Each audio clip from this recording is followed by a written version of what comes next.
Testing.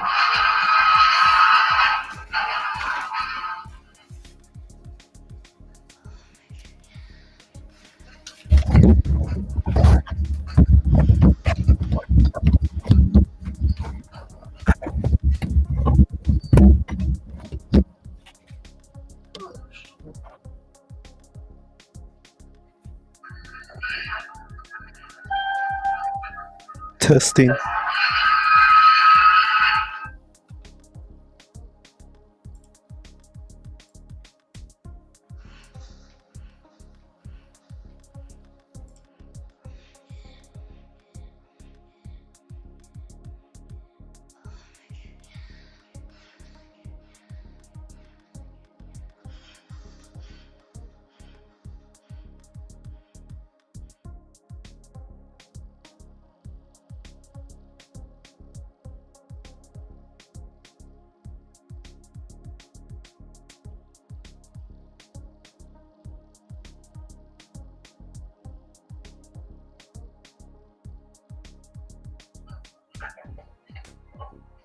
The hell?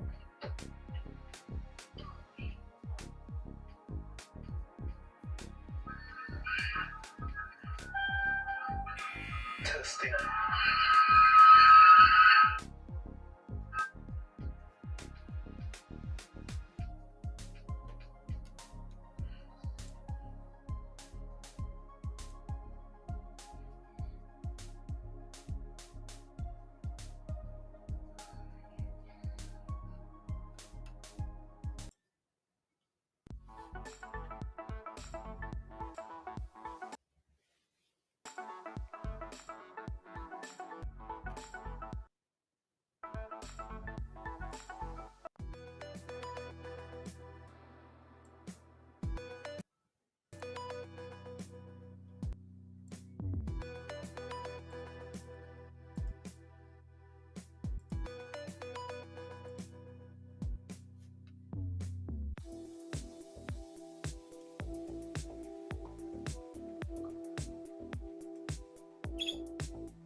What's up, guys?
Testing, testing.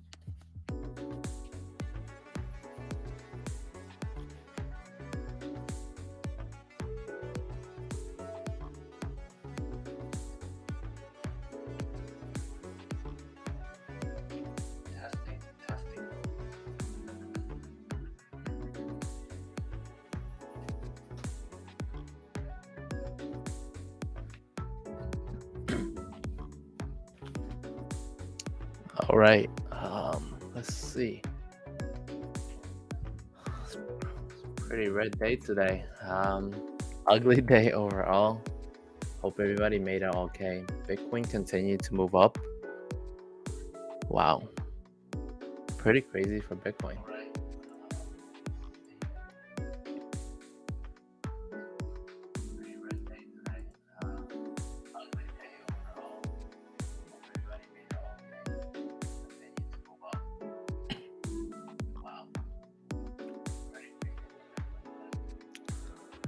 So looking at the market bubble today,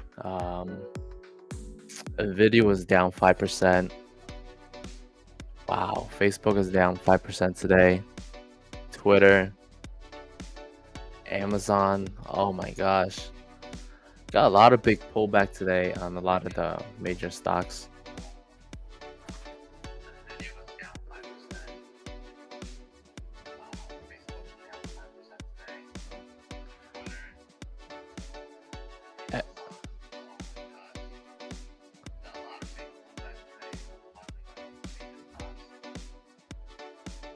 MRK is doing pretty okay though. And then we had a big run in the energy sector because of the whole China speculation. So, you know what? In a way, it kind of shows you like how much the China economy matters to us, because you can see how much it's affect the market, like just because of all the speculation and things like that. It's literally caused like the whole energy sector to like have the craziest run ever.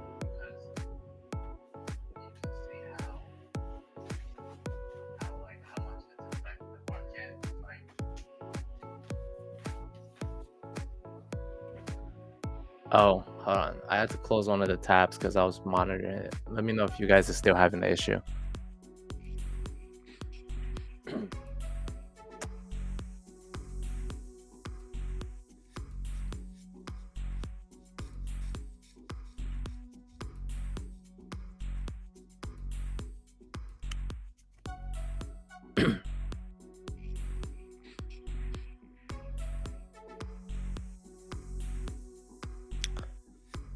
And then today, one of the steel company also came out, and they said they're having a lot of issues due to the supply chain and things like that. And I don't know if it's going to be good or bad, because I think for the company it's going to be bad initially because they're not going to be able to meet a lot of demands. But then at the same time, it might be good for the price because the price can go up further. But there's got to be a balance somewhere, so it's going to be a little tricky to see how that play out and things like that. Wow, even Facebook and even PayPal and MasterCard gave up a lot of the gains today.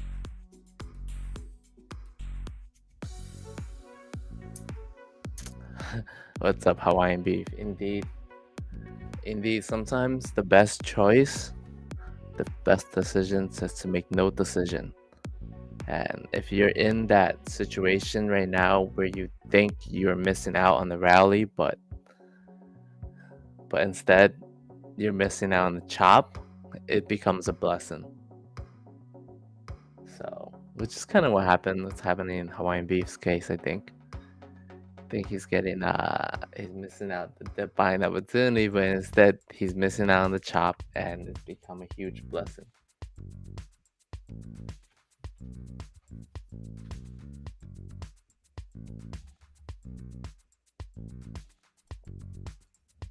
Yes.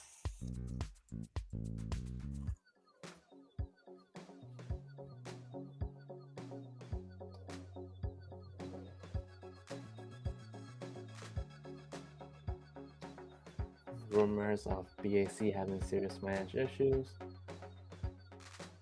Yeah, that's true. There's a lot of fear behind Wells Fargo and Bank of America again. They're doing some sus things, and it's looking ugly, man. Let me see what earnings we got for today.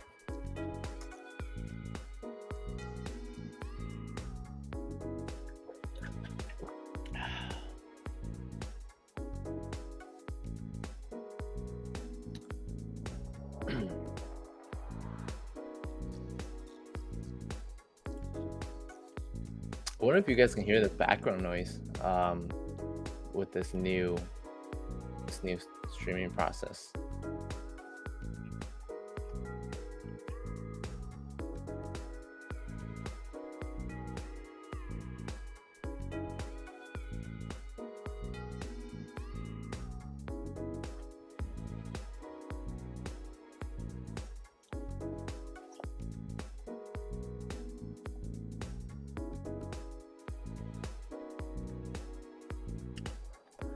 So this week, for earnings, we have Pepsi coming up. We have STZ, RPM, Levi's, LEVI, and then on Thursday we got Tilray, Lamb Western, Conagra, and Helen of Troy, and Accolade. Really dead week, and usually when it's like this, it means that there might not be a lot of volatility for the market because there's not a lot of catalysts on like earnings reports, and there aren't that much stocks driving the momentum to the upside or downside. So you might just even see more chop today. Honestly, it's gonna be an interesting week to see how things play out. Let's see what the market on balance is today.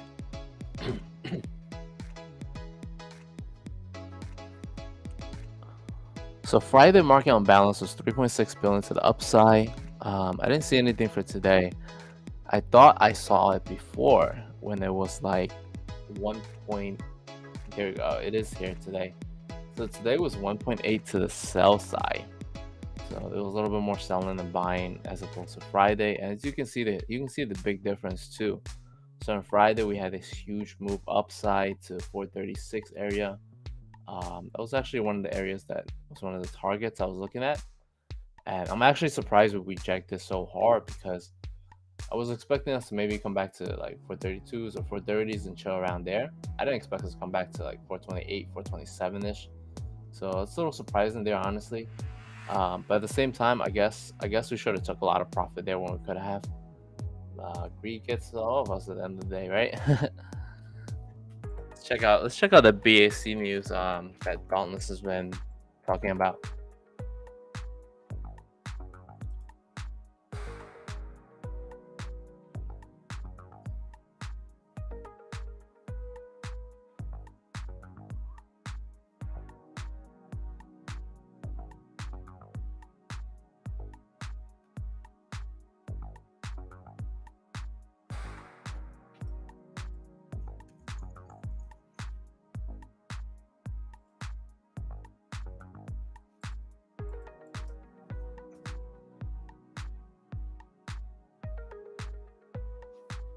You have the link for Bank of America.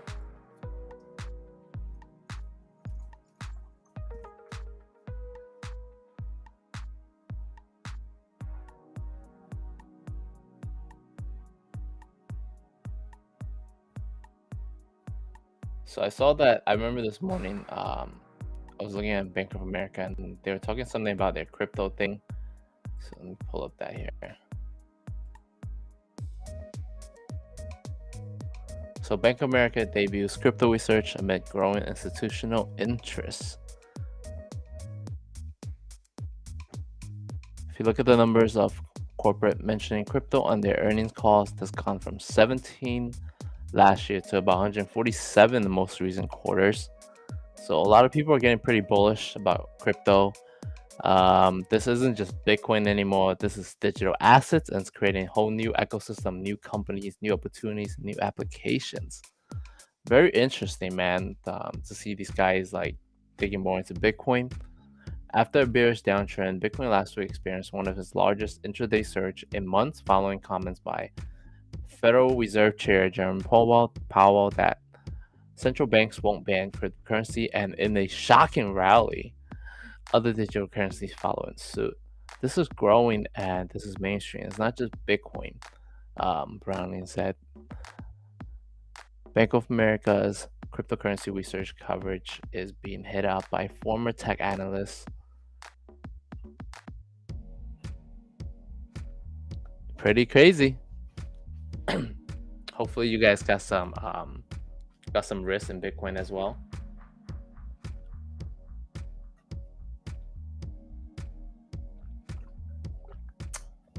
What's up, Rizzo? How you doing?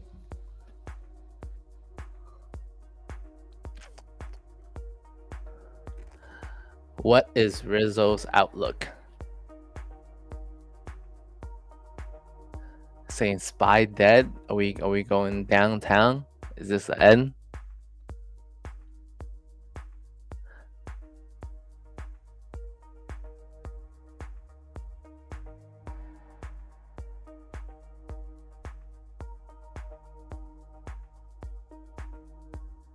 How much puts do you have on that, Rizzo?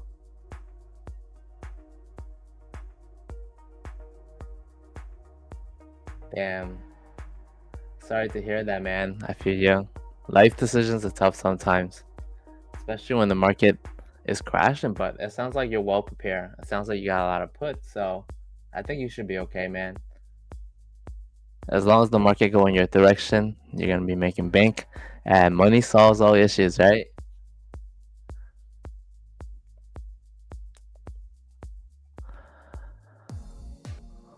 Personally, I'm looking at SPY this week, and I think we do have some big catalysts and some big things going on.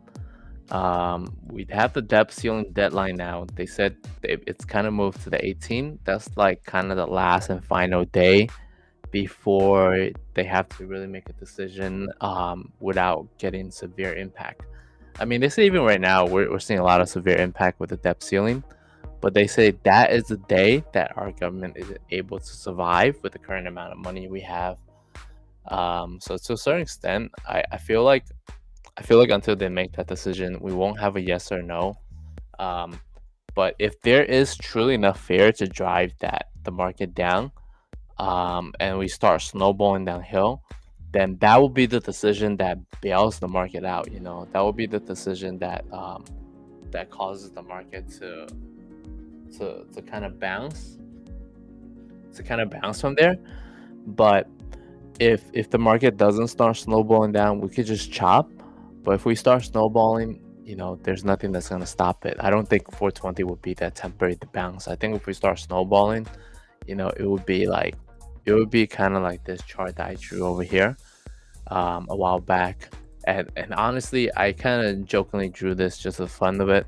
We talked about it a few times in the night that that if we were gonna temporary bounce, I mean, if we're gonna snowball down, I would love to see us come back down to finish the head and shoulder pattern. With this kind of being the head, this kind of being one of the other semi shoulders, or this could be in the secondary semi shoulder.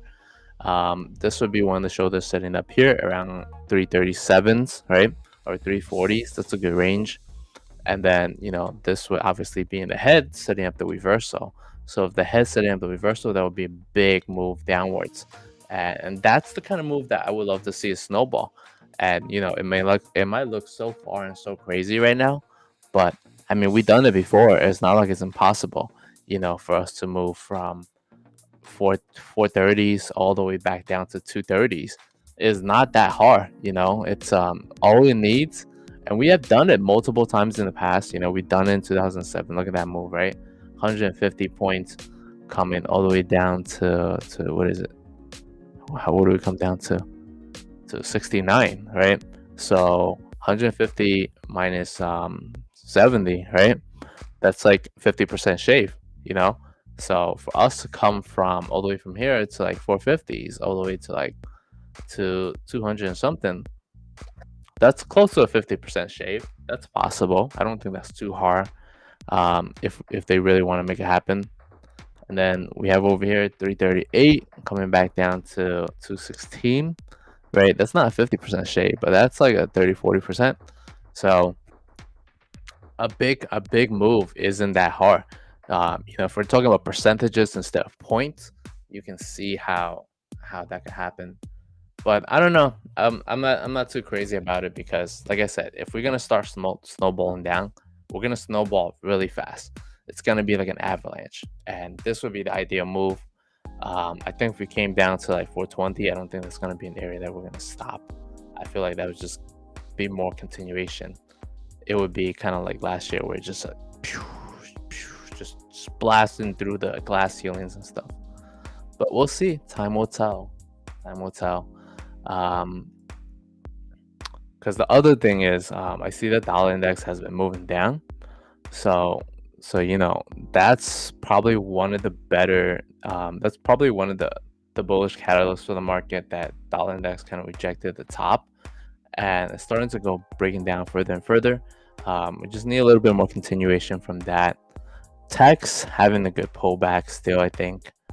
Financial sector is a little bit iffy, no real move, kind of chopping there a little bit. So just a lot of decision right now.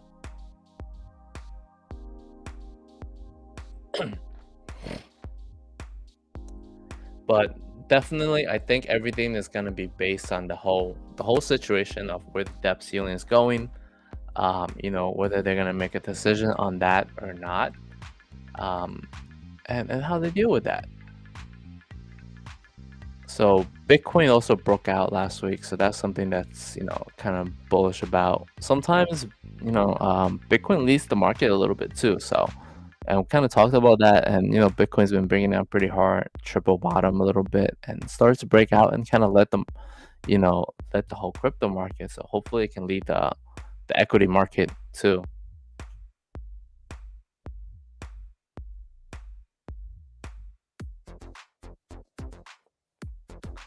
Yeah, I mean, honestly, any day that you just look at SPY, you're always gonna see hedges. I don't think those hedges under $1 million are big things. They're just like small ones. If anything, I think last time we saw some pretty big hedge. I think it was like $1 million and something. I forgot what it was. Thought that was the one that was pretty interesting, and a lot of people were saying that is probably what was that? I saw it last time.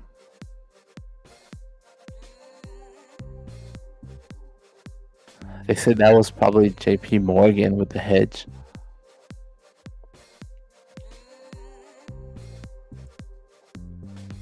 There was a big article on it. I don't know where it went.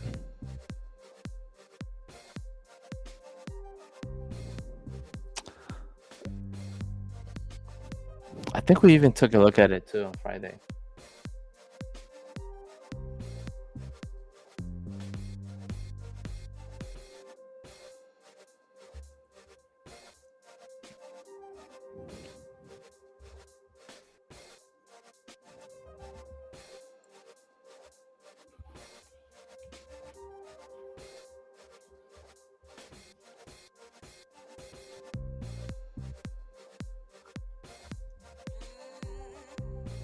I can't find it here no more, but I remember seeing it on Friday or something, and it was like pretty big news.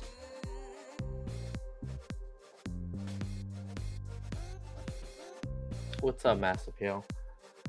Inflation, you think inflation is a bigger issue than the debt ceiling? Shows that the Fed was wrong, it's getting out of control. I mean, to a certain extent, it is getting a little bit out of control because they keep putting in the news. They kept saying that's what they want and things like that. But honestly, inflation is naturally good for the economy. It's naturally good for the stock market as well. The only time it's not good is when it gets out of control, and the timing just isn't right, because naturally you want to have an increase in inflation so that it gives it reason for the Fed to raise interest rate. But if we were to raise interest rate right now, it would slow down spending, it would slow down loans, and it will slow down the borrowing. And since the economy hasn't fully recovered yet, they don't need to slow down the borrowing. They need the borrowing to continue, because debt, at the same time, a lot of people don't realize this. Like, the basic economy is that, especially American economy, is that the basic of debt is that having debt or generating debt creates profit, man. It generates income. It sounds so silly. It sounds so crazy, man, that I'm saying this to some people that might not understand the macroeconomic of things, but debt is what creates, profit and income. It's what generates the economy and stimulates it. So, like, in the sense of like stimulus, right? Like, all these stimulus plans, they generate a lot of big debts, but they are supposed to naturally, um, you know, massage the economy and help it move forward. So especially, when the economy is like so slowed down due to COVID, it needs a jump start. So it sounds crazy, man. It sounds crazy that you have to borrow more money to make more money, but that's how a lot of businesses make money, by borrowing more money to make money. I mean, I think even like if you guys like read like you know that controversial book Rich Dad Poor Dad, he talks about how you see use debt make money and things like that. But when is debt too much though? No, there's no such thing as debt too much, because as long like big debt is not an issue. Having too much debt is not an issue. The only time there's an issue is when there's no equilibrium. So when the only time having too much debt is an issue is when you have more debt than cash flow, or GDP. So let me show you the FUD, man.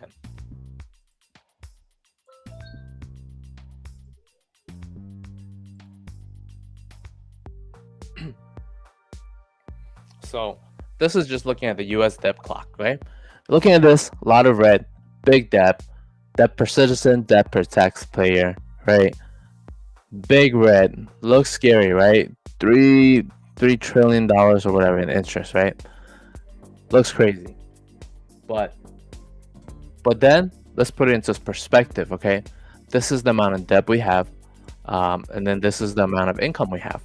So right now, the public debt to GDP ratio is about 97%. External debt to GDP ratio is 138%. So that's running a little bit out of control. This is still pretty in line. As long you want to be in line within the 100% range, and you'd be good. So, but then when you think about that, you have to look at the economy. You have to look at the environment, right? I talked about this a lot. Just understand the environment, understand how everybody else is doing. Like if we look at Japan, right? That's a country that's still operating, that's still within reasonable environment, and hasn't gone into chaos yet, right?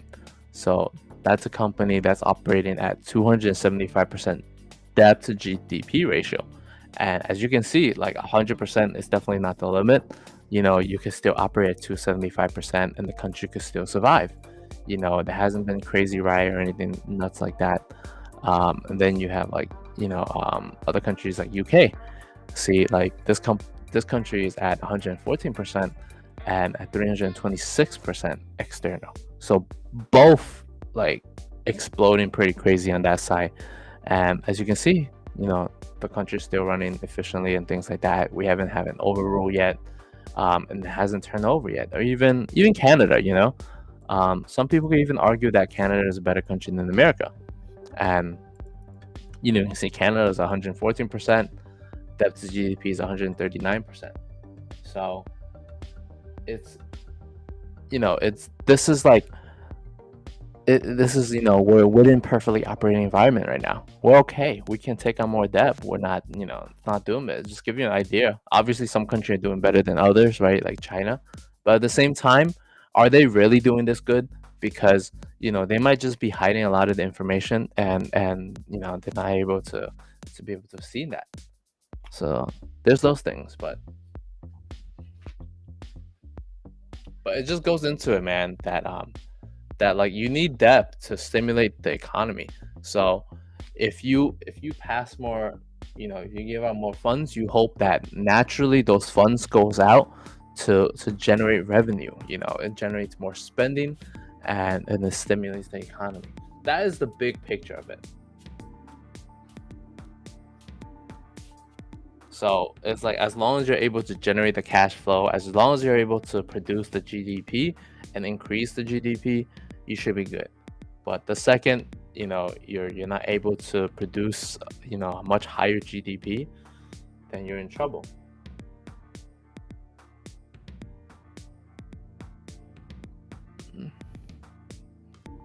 The debt ceiling has never been an issue. Okay, that's like that's one of the things that pisses me off, because debt ceiling is never an issue. Having more debt has never been an issue, from understanding from the business perspective, because most company can operate at 100% plus debt. It's natural, man. If you ask like most business owners, like, can they borrow more money than the company's worth? Yes, they will tell you yes, it's possible. Can they borrow more money than the cash flow? Yes, they can. Some companies or businesses even borrow up to 5 to 10 times more money than the cash flow. But as long as you're able to show the opportunity for growth, as long as the revenue is good, despite the cash flow being weaker than the revenue, yes, it's doable. So the debts, having more debt has never been an issue for America. We have became a country, and we have became a world economy where everybody's spending more money to make more money. So that since everybody is doing it, it will be mutually assured destruction. So if everybody stopped doing it, everybody would fail. They will get left behind and things like that. So it's naturally okay. But the thing is, like right now, and it's kind of getting me a little annoyed, because I know for a fact they need to raise the debt ceiling. I know that's a fact that they have to raise it.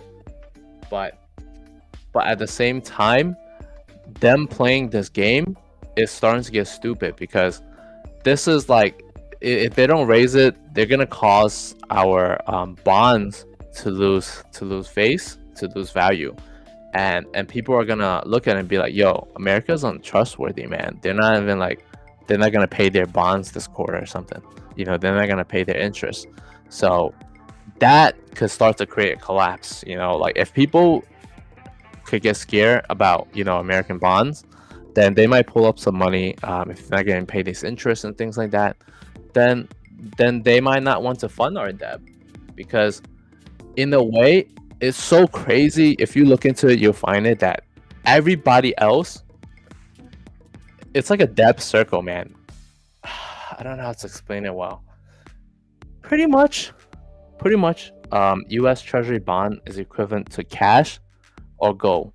Okay, if somebody buys our Treasury bond, they'll be able to redeem it 100% for cash, right?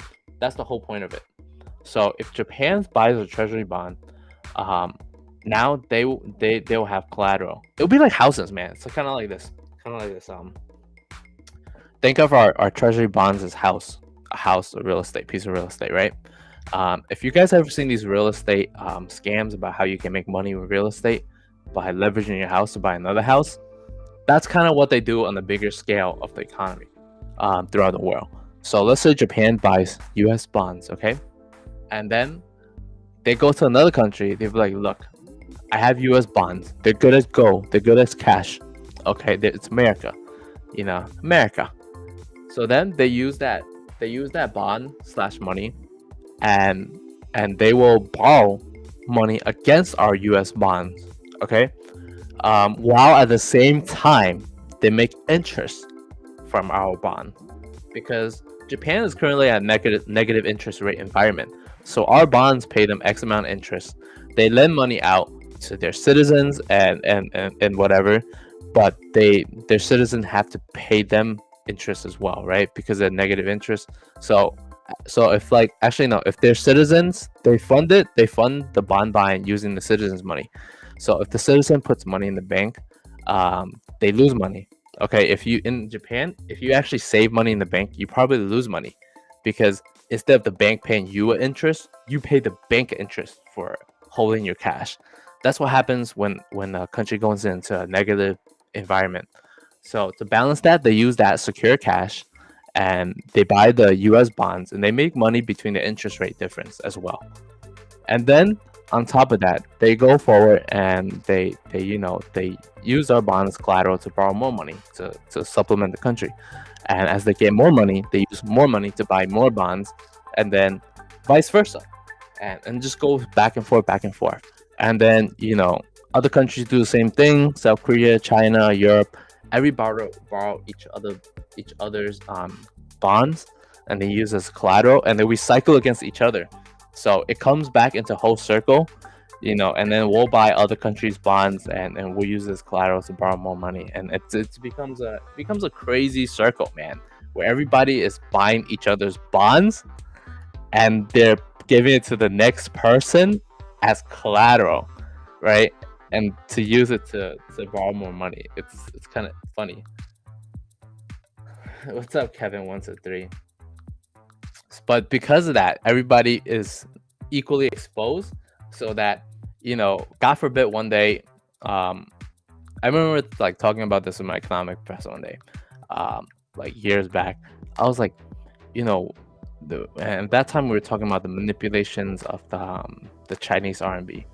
Okay, and came to the conclusion that one day, if American currency ever fails, if American currency ever dies, everybody dies with us, right? Like if our currency implodes and it has no value, because everybody has exposure to the US dollar, because the US dollar is the most commonly used. And unless another country changes that and increases their dollar to be more used, like 51% of the world uses their dollar as opposed to 51% plus of the world using the US dollar, then then everybody would be mutually assured destruction. So that's what's great about the US dollar, because it's so commonly used, that if our economy ever fails, if anybody ever really want our economy to collapse instantly, that would make everybody fail. Nobody would be safe. That's a great thing, though.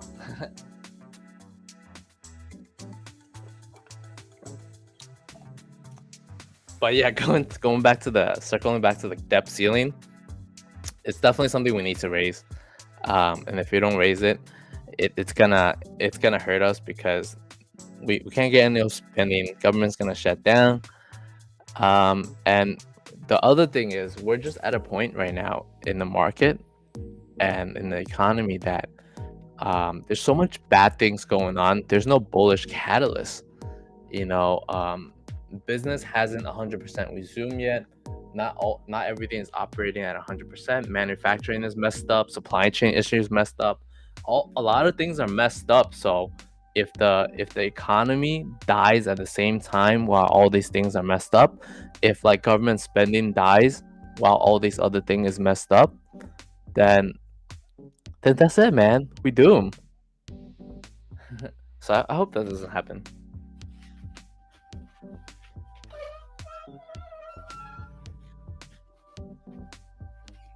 That's what kind of pissed me off about the government playing games like that.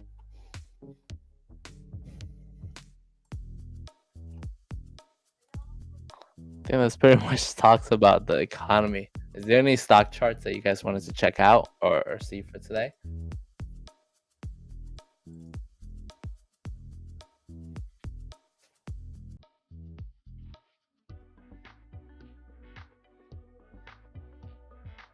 I hope that gives you a better understanding to Nate.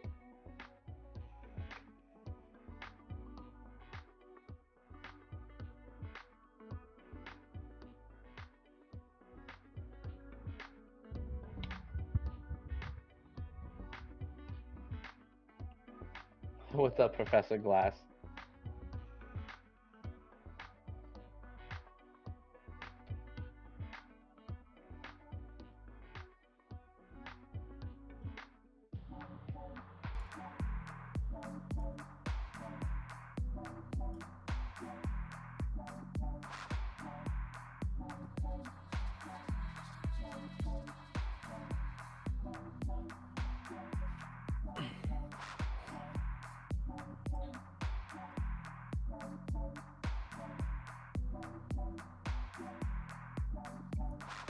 All right, so I got the chart list set up here. If you guys want to take a look at any charts, let me know. I'll put the ticker in there. We can take a look at it. CG asked about Facebook. Let's look into that.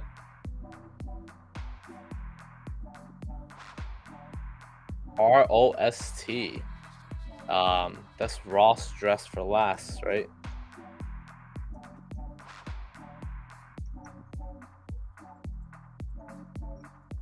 NEXT, MGM.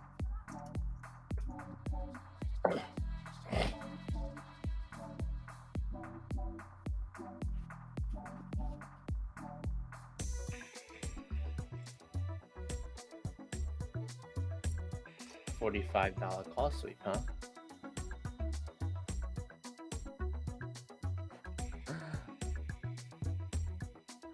Ouch. Facebook getting a hit left and right, man.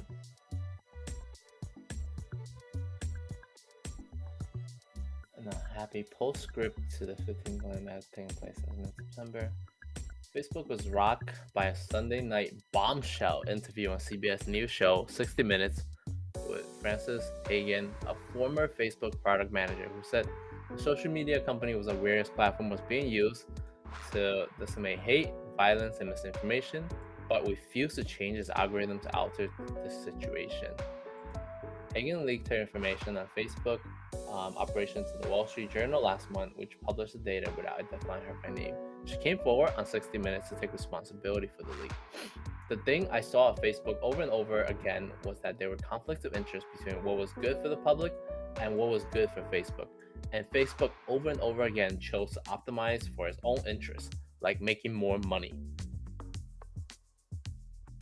Going down, complicated matter is Monday's outrage, which put Facebook, Instagram, WhatsApp's platform offline since shortly before noon. Facebook did not identify the cause of the problem, although several tech experts had pegged a domain name system problem. Wow, that's pretty crazy.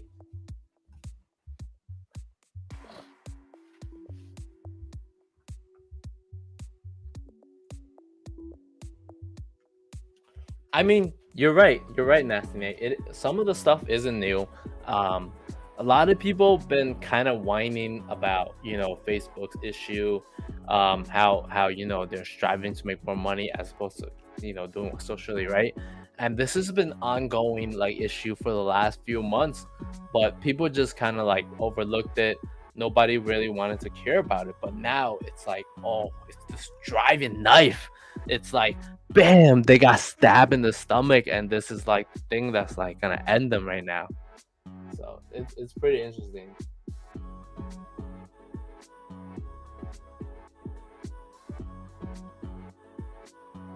Well, the thing with Facebook was that I actually read the report a few months ago.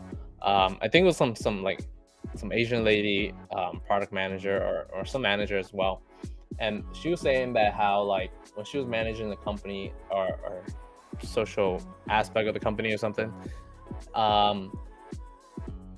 she said there were different countries that would pay Facebook, right?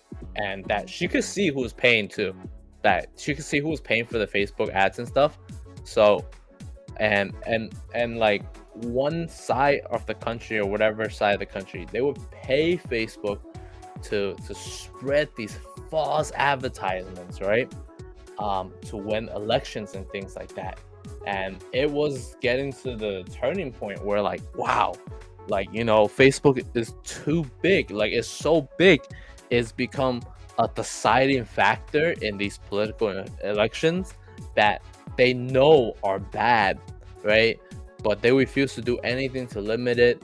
And then you also have like, they said there's also like other hackers jumping onto their system and manipulating their system, and what they're doing is they're like, using algorithms or whatever to create fake users with and they had figured out the way around Facebook system where they would create a fake user using an AI generated face. Okay, so like they use like artificial intelligence to generate a human face that has never existed. Okay, it's just like magically pops up this human face that has never existed, and they use that face picture to make the profile, right? And once they do that, Facebook cannot differentiate whether it was a bot or a real person, and then they would use that bot to push misinformation, and they do this in a system-wide basis. And they say like it could be hacker groups doing this or whatever, and that is also another way of like these other groups and people essentially controlling the world. And Facebook is a platform that gives them the ability to do that, but they can't do anything about it. So it's gotten to the point where Facebook is so big, it's become an issue. in things like politically, socially, and all that stuff. Pretty wild, man. Pretty nutty. Too big for your own good sometimes.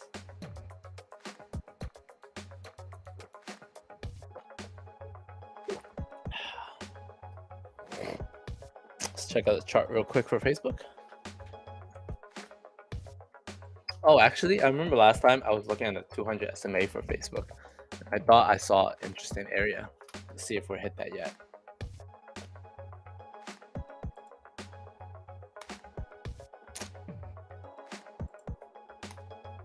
So actually, I thought this was a really interesting area if you're looking to, if you're bullish on the company, you're looking to buy the dip. This would be it. So this is the middle of the Bollinger Band, and the middle of the band is a 200 SMA, and we have seen it touch that range before. Naturally, it takes a while. It's very, very rare for companies, for some of these like super bullish companies, to come back to the 200 SMA. And when it does, it either makes or breaks. So that's such an important like moving average. That so last time it came here two times, it's bounced off pretty well, especially when it moves like on such big bounce. Usually when it moves there, it's like the ball bouncing on the floor. It's naturally going to bounce pretty well. So we can see it bounce to 340s if we come back down to 314s. So that's kind of Facebook for you. I think if we bounce here, it's going to see a nice move.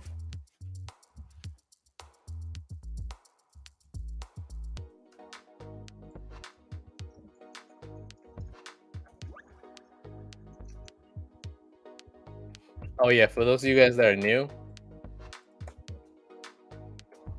that's our link to the spreadsheet. I tried posting it, but I don't know if it's going through or not.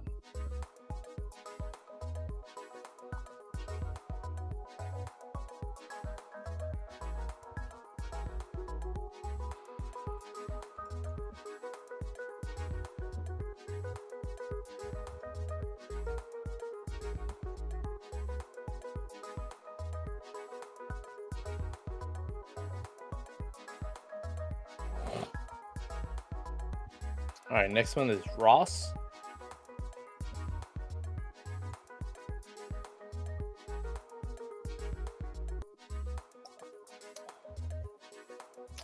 So Ross stores a big consumer staples. I would say this is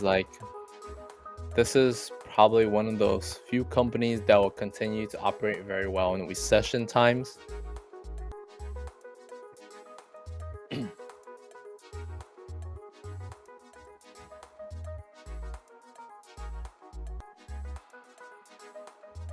Oh, HUT. That's the Bitcoin ticker. Good one. Good one.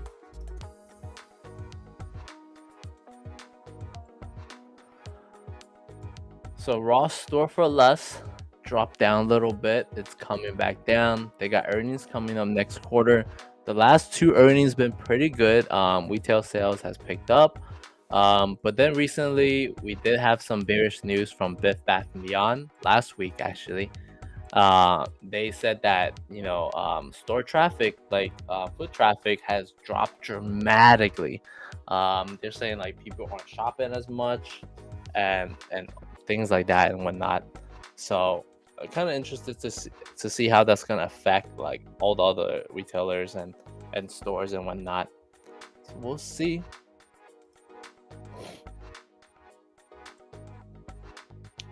So this is going to be an interesting area. If we bounce here, this could be a nice move back to 117. If we don't bounce there, I would love to see it to come back to this next level over here for the bounce. All really depends on where the market's going to land. If we can continue to consolidate, this 108 line is a good area to start position.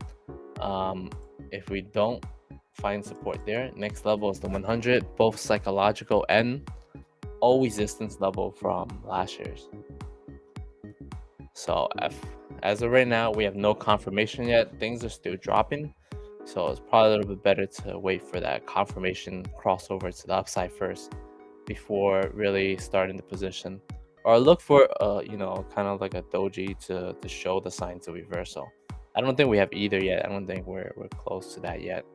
it showed a little bit of that on Friday on the half-day chart, but today kind of gave it all up, so it's pretty meh.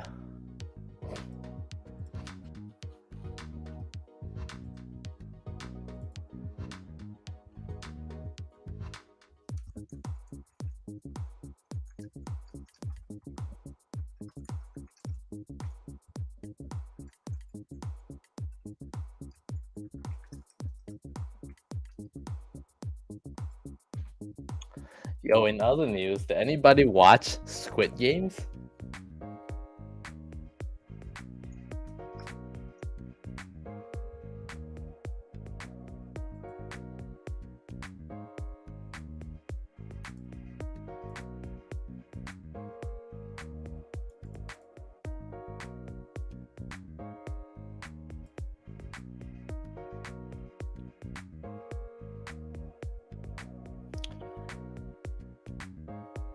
I would say it's pretty good, man.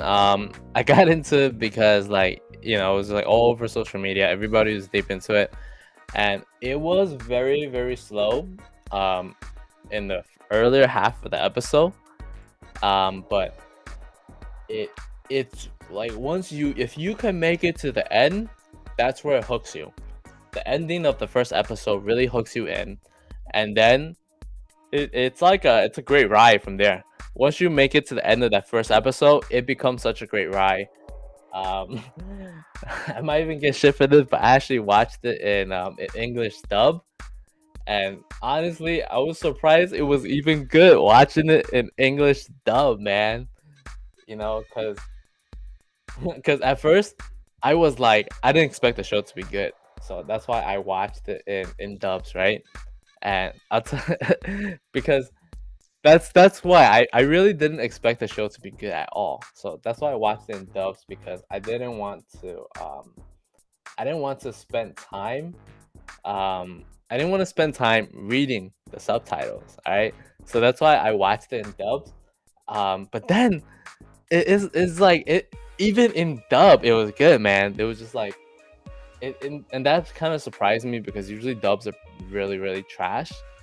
If you watch anime before, you know that dubs are usually pretty trash. But hey, man, I think even those English actors did a good job. They did a good job conveying the emotions. And the show, the actors just convey a great amount of emotions, and acting overall was just it's very good. It kept you suspenseful and stuff, man. Probably one of the I would probably say, as of right now, and I've been kind of giving Netflix some hate. I almost canceled Netflix actually last month, because Netflix movie is so trash. I almost canceled it last month.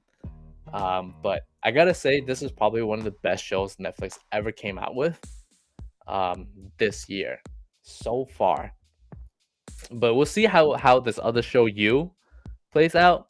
But so far, this is the best show ever that for the year. So definitely check it out. It's pretty interesting, pretty crazy. Kind of gets back into like the humans anatomy of things, and how everybody would perform in certain situations and whatnot. But yeah, the ending, I don't want to spoil for anybody, so we won't talk about the ending too much.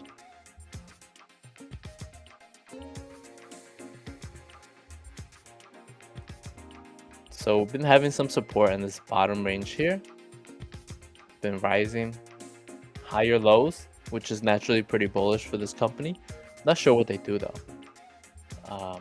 This is one of the few companies I am not that familiar with. Kevin's like, I can't wait for season 2. Honestly, man, I have no expectation for season 2. Knowing Netflix, this was so good. I don't think they can follow through. I don't think they're gonna be able to I don't think they're gonna be able to do better than that. I mean, plus you only have one main character left, and I hate that main character too.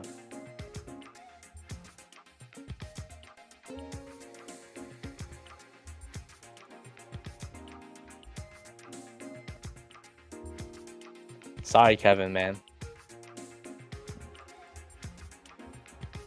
So looking at next, if we can break out of this could be a huge. If we can break out of this, next level is 359, and then if it goes above that, you know, you can see higher and higher move. If it can continue to break above it, but otherwise, I would expect rejection from here. So if it can break above.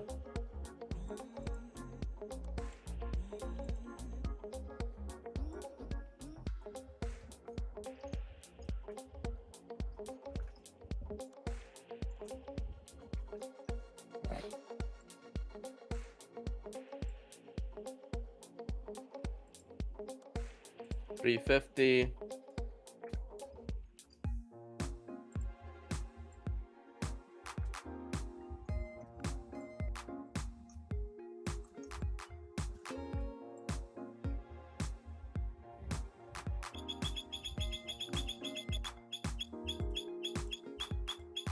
Whoops, sorry about that, guys.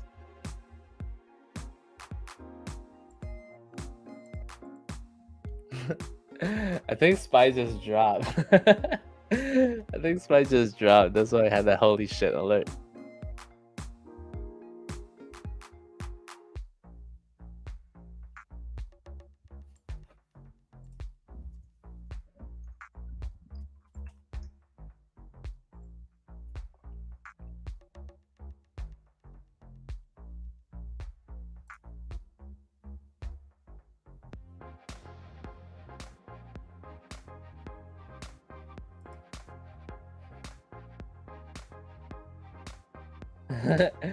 Kevin's like, I like the girl.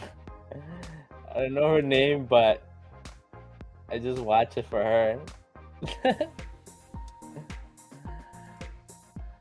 Yo, honestly, some of these Korean girls, man, they're like mad good. A lot of these like Korean girls are like triple threat. They're like, most of them are like model, actor, dancer, or sometimes like actress, dancer, singer. You know, they're like, usually most of them are triple threat. It's kind of crazy. They probably have like no time for relationship though. Yo, I actually looked her up. Some of her picture looks kind of weird. I think her best picture is actually this picture. I don't know why. I would like, I dig her more in this than this. For some reason, she looks way better like this. Kind of weird though. I don't know what it is. Is it the freckles? Or is it the bang? This guy, man, Kevin123, always talking about girls.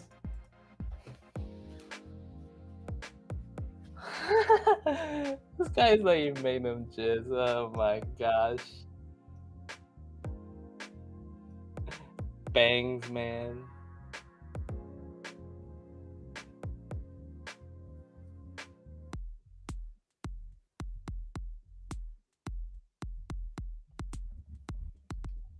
Okay, Mocha, that makes sense. Good luck, man. Hope that trade works for you. What's up, Fiat World? How you doing? Google? Let me add it to the list. Them shorties dangerous. Alright, next one is MGM. Let's check out that flow.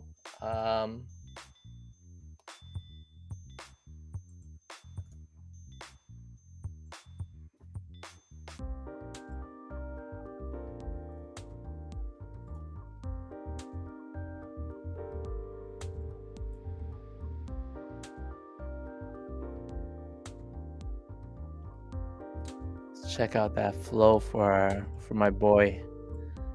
Mass appeal.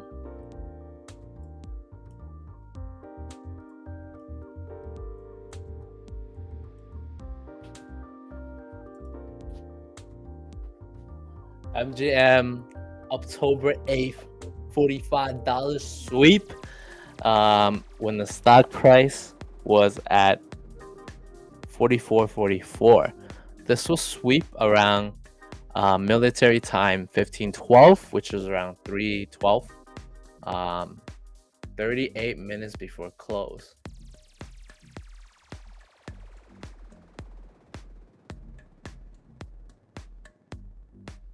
Tantech? What's the ticker? Cookie lip. If you give me the ticker, I'll add it for you. I got you. So $45 sweep, pretty close to the money. Break even is $44.44 plus 70 cents. So that's only like 45.10 cents. Almost not much premium on there. So let's check that out.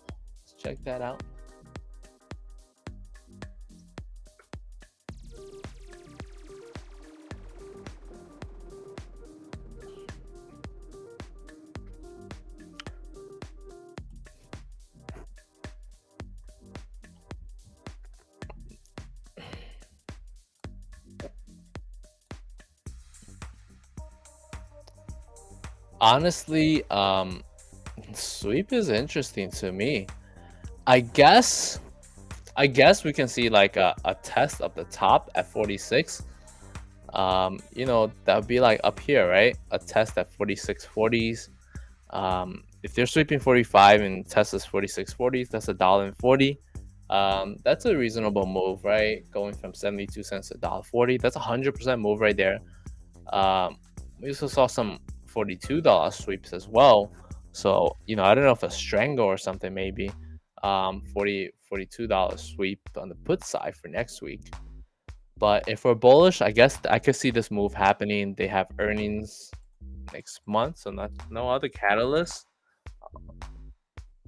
The only bullish case I can think of is that Caesars Entertainment has been extremely bullish. It has been making a lot of big moves. I know that Macau last week released their gambling reports for the casinos on their performance.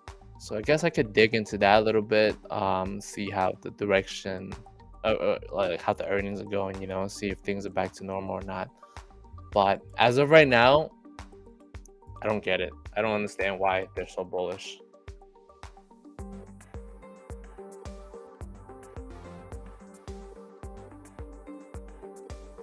But I mean, I guess if you want to look into it, look into the Macau casino report. Look into that.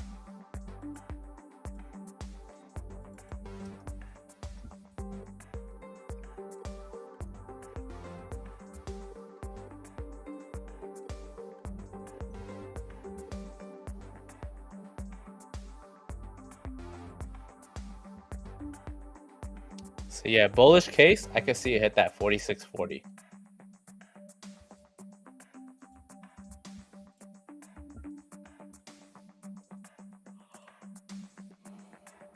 Let's check out HUT. So HUT 8 is a Bitcoin mining company. We tested double top a while back, March here, and then we tested double top over here September, early September.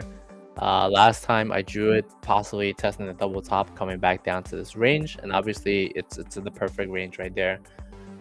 With Bitcoin being bullish, I don't see why we won't test that top again.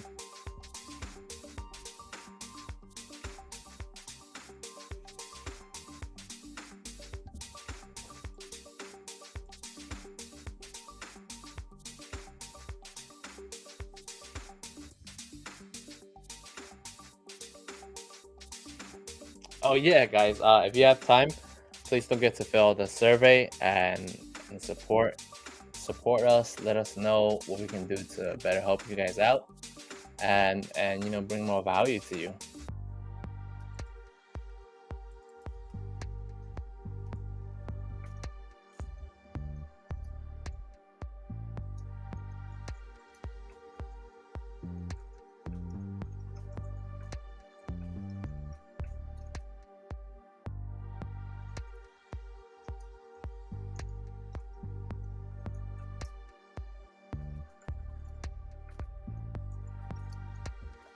So that's HUD. I hope that helps. Cup and handle on this. Yeah. This being the cup handle, that's reasonable. This is actually a really ideal cup and handle setup, honestly. You know how sometimes I joke about the cup and handle setups, but this is actually a pretty decent one.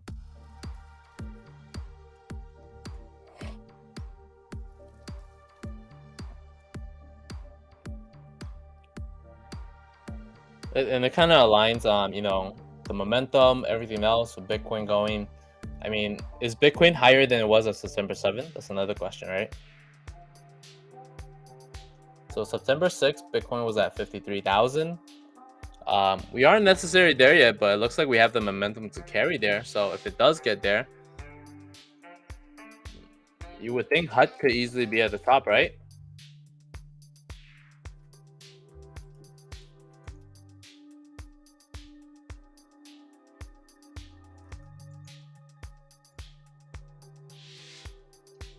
Speaking of crypto, I saw some interesting news over this weekend um, about some of these crypto coins. So there's a company that like makes the crypto ETFs, right?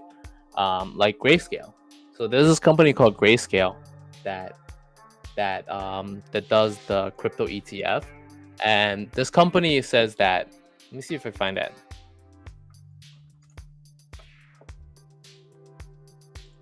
Grayscale, BTC.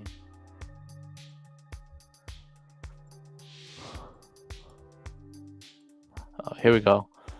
So Grayscale is adding. So they said that, you know, Grayscale Investments, a New York-based crypto asset manager, now includes Solana and Uniswap token in its Grayscale digital large cap fund. So portfolio after we balance in its basket of cryptocurrency. Quarterly rebalance is done by selling existing components of the portfolio for cash, procuring well-performing assets based on the adjustment. So I think that's pretty interesting that they're adding these two. It's a pretty good article if you guys want to read about it.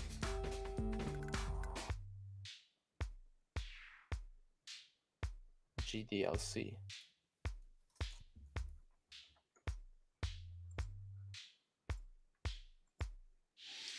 So if you guys think like this could be the big move for Bitcoin, obviously, you know, could see that move up as well.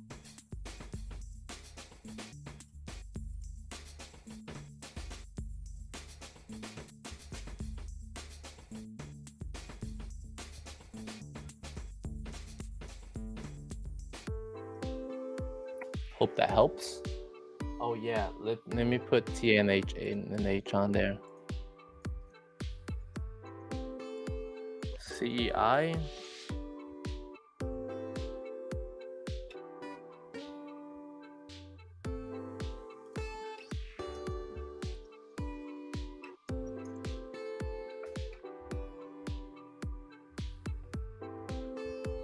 Oh, Wayfair is a good one. That did pop out on my alert today. Haven't had a chance to look at it yet. So let's check out Google real quick.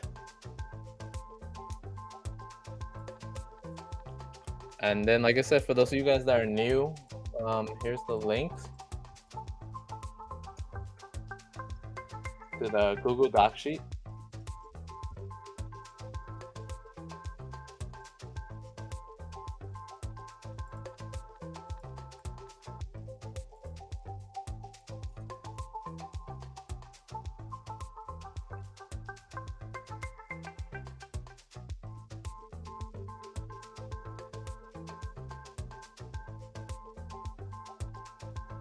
What does BKCH do?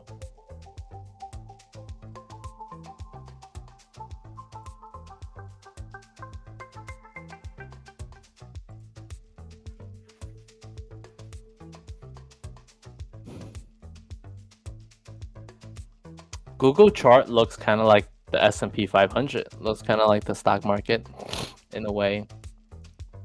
It's had an amazing run.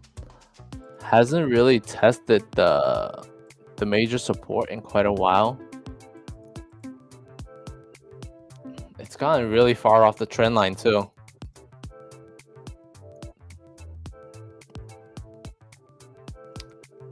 I mean, Google's been extremely strong. So if you're bullish, I guess we look for that move from here at 25.94.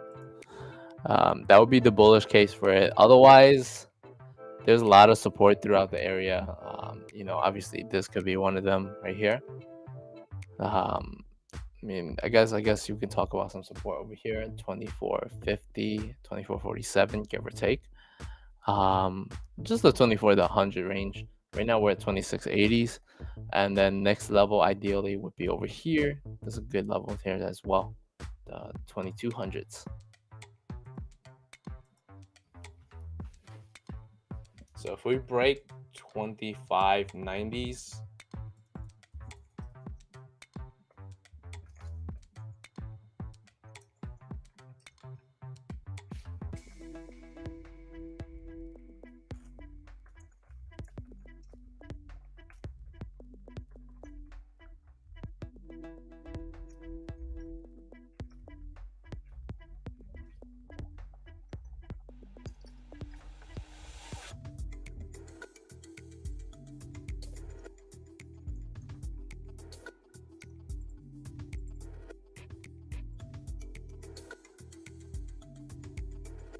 TANH.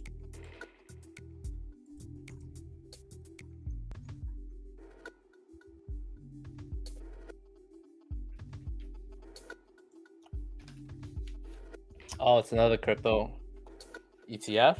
Very interesting.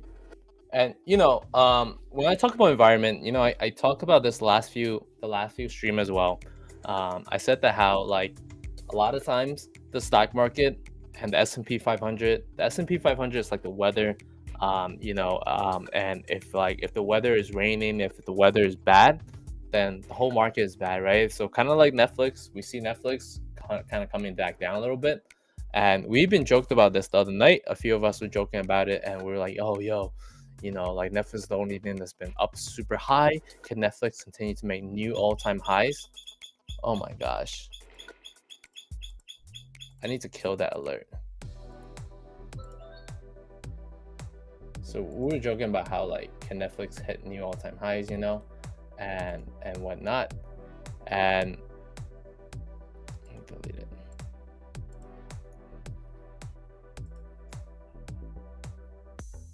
And obviously, since the environment and the weather is so bad, you can see Netflix came back down super hard today, right? Rejected that freaking top over here at 615s and just went splat on the floor. Came back to that support around 594-ish a little bit, and we found a little bounce, like a $10 bounce there, pretty nice. But you can see how that big splat happened there.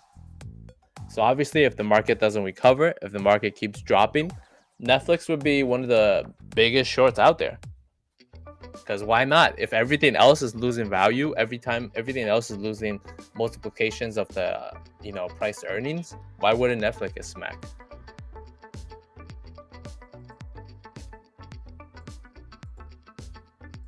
TANH.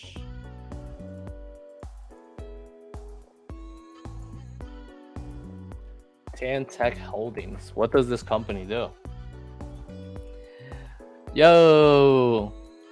So it says this company manufactures bamboo charcoal-based products. The company, through a subsidiary, is engaged in the production and distribution of household products along with trading businesses, which involves the export of charcoal products. It's also manufactured electric double-layer capacitor carbon materials and low-emission barbecue charcoals. Its product portfolio include air purifier, humidifier, underfloor humidity control, pillows, mattresses, wardrobe, deodorizer, mouse pads. Are mouse pads made from charcoal? I did not know this. Is that why it's so dark? Wrist mats, refrigerated deodorants, charcoal toilet cleaners, this? Wow. Dude, that's a crazy company. Where is this base out of, man?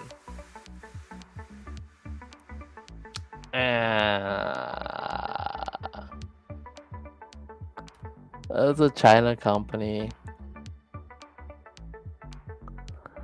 You think they're making bamboos, but then you get bamboozled.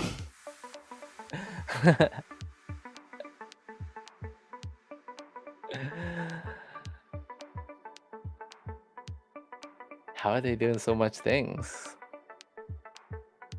Oh man. EVs, man, they start making EVs.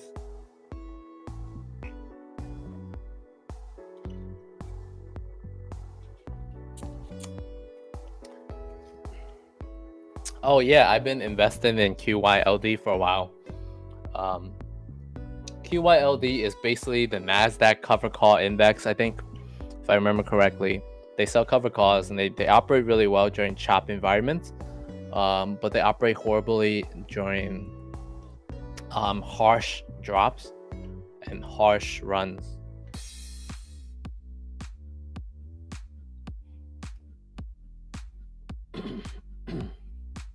It's real. I like it. It's a pretty good investment.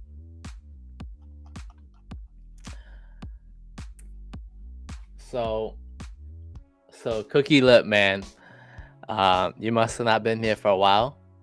So generally, I'm not too crazy about China stocks. The whole sector has been really, really scary, and reasonably so, right? Because there's a lot of scams in the space. There's just a lot of different things, man. It's really hard to for us to invest in China stocks now with the whole President Z trying to redistribute the wealth. They're trying to reorganize all the tech companies in China. So that's where it's like very, very, very, very scary. But I mean, looking at the news based on some of the things they're doing, it's a good long shot stock. I mean, it's a very interesting concept here. And they're doing some good things, so yeah, this could possibly be one of those like 0 to 100% investments where you can invest $1,000 today and come out with $3,000 tomorrow. Either that or it can go to nothing, or it could be like the next Luckin Coffee and you just get wiped out. But very interesting, man. I like it. I mean, normally if we weren't in this like bad environment, I probably throw, like, if you came at me with this stock like last year around this time, oh trust me, I probably throw $1,000 to $500 at it. I was throwing $1,000, $500 at any penny stock, but now cash is tight. Cash is tight, and China stocks are scary.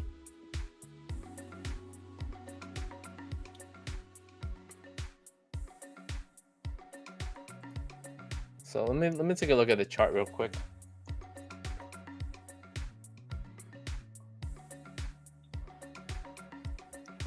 But naturally, reading their website, they're saying a lot of good things. So I don't see why the stock isn't going up. But if you say they're doing offering, how much are they selling the share offerings for?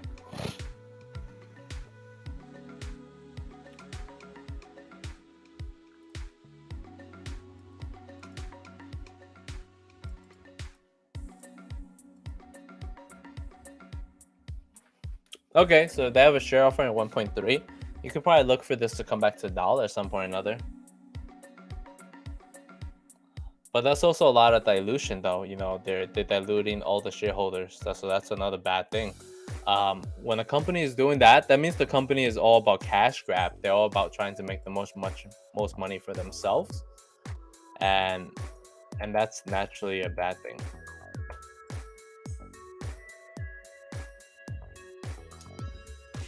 But if you like China stocks, one of the only few China stocks I'm very bullish on, or I was really bullish on, was this company, Miniso Group. We picked some up around 1350s. It's gotten as low as $12, give or take, on that 12 range.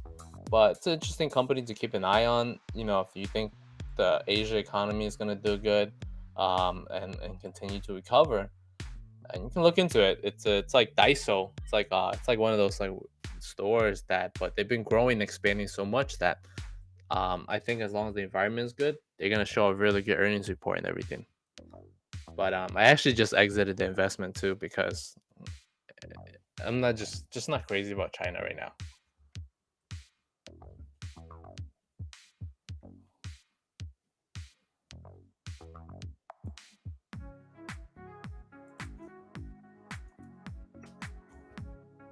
CEI.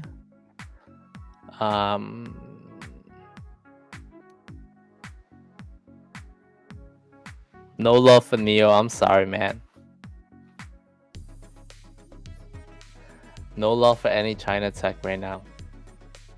It's too scary, man. It's too scary. I mean, look at Alibaba. Look at Baidu. They lost so much money over the...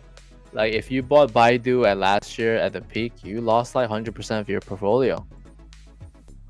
I mean, you know, like your portfolio is reduced by half. It's crazy. It'd be like if we were to do a reverse Motley Fool on it. You know, like let's say Baba, right?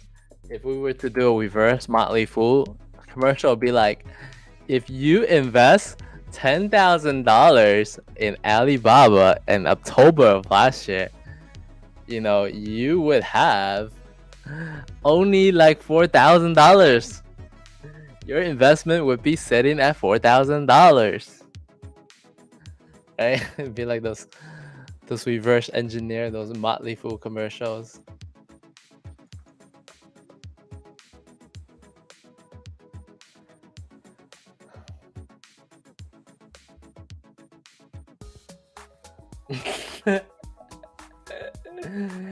Yo, I just realized that their icon is a joke, man.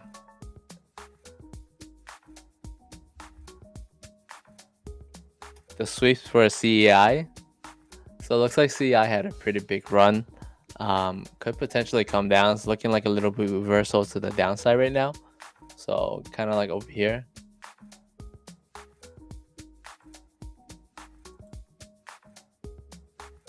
$100 puts for what? For Alibaba?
So I was just speeding through these other two, AMD and SoFi, because we already charted those on Friday, and it looks like it's still playing out pretty well to the chart. So I just kind of like, you know, left it there like that.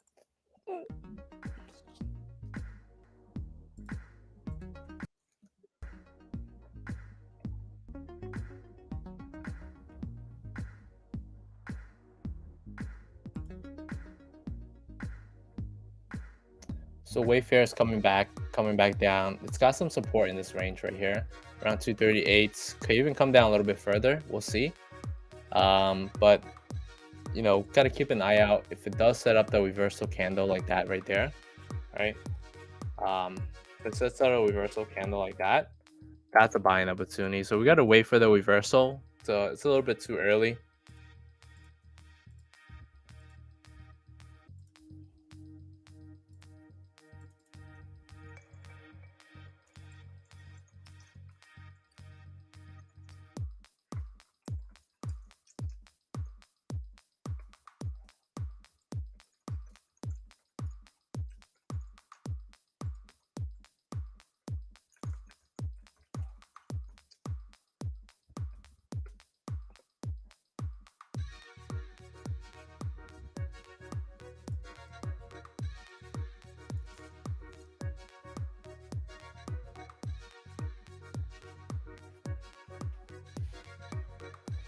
$100 puts. I see it right here.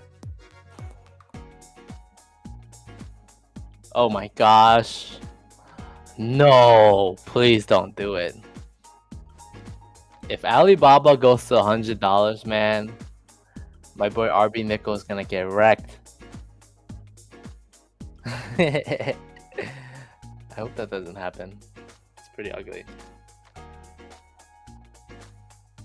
Oh Jesus, man.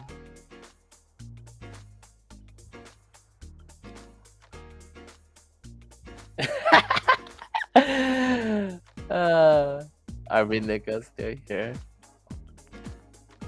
130, so almost at the $130 range.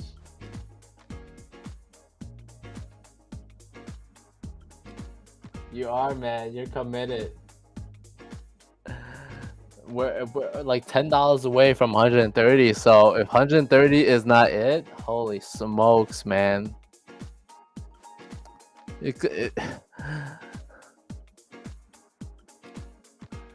I mean, dude, if 130 is not it, let's come back to 2016s, man. Let's come back to 2016 levels. Like, if that's not the opportunity there, then this gotta be it, right? $60, man. You're already too deep, man. Just ride the train. Eventually, it's gonna come back. $60, boys. At this point, that's where I'm gonna pick it up. I mean, there was a time where I said that I would pick up some Alibaba at 130s. But I don't know, man. I don't know. I haven't touched Alibaba this whole time, thankfully, because I was just so scared. I was so scared of the fear surrounding them, you know. So maybe I'll grab like 1% of my portfolio in Alibaba at 130s just for the hell of it, just to have some big China exposure. But max I would get probably like 10 shares probably at 130. And then if it comes to like $60, that's probably where I'll add some or get like a nice maybe like 2 to 5% exposure in the portfolio on that at $60 at this point. I mean, it's coming down so much. Why not? For some of you guys like that have never seen a stock go from 300 to 60, get ready, man. I don't think it's too far off. I've seen this before. Back in the 2009 crisis, I've seen so many stocks lose ridiculous level in value that I don't even know what to do anymore. This company still around? SiriusXM?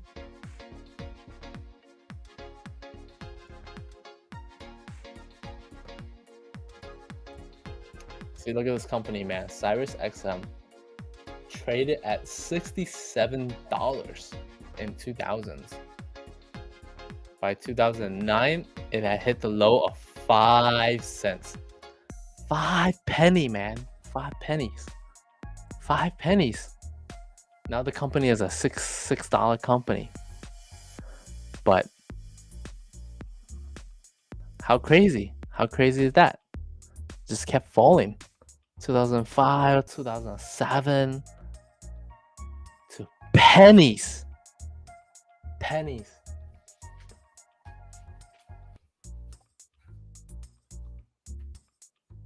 But good company though, good company.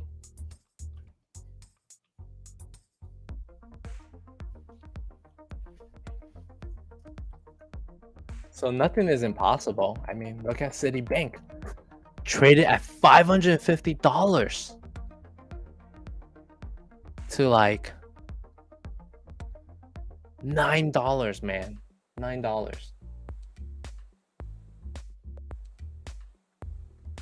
So if you had just one share of Citibank at 550 and you pick the top, your $500 would have became like $10, man.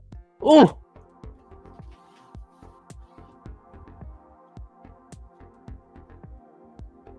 That's messed up, right? Crazy. Did I get all the charts for today? Yeah, I did. That's pretty much it for today, guys. If you guys want to check out the charts, here's the link. I'm gonna paste the link again.